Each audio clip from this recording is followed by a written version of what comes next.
Welcome back to another technical deep dive here in the debug zone.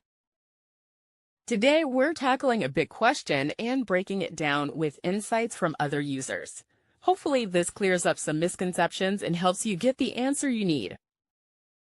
So, buckle up, stay a little curious, and let's jump right in.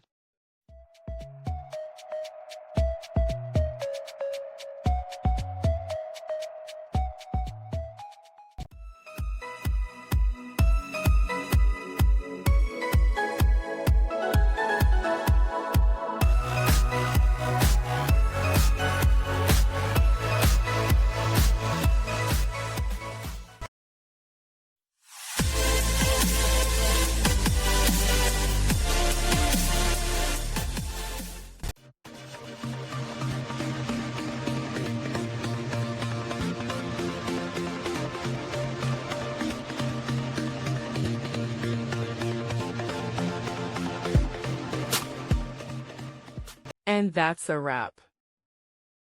I hope you found the answer you were looking for. If you did, take a second to hit that subscribe button. It really helps out. And let me know in the comments which solution worked best for you. See you next time in the debug zone.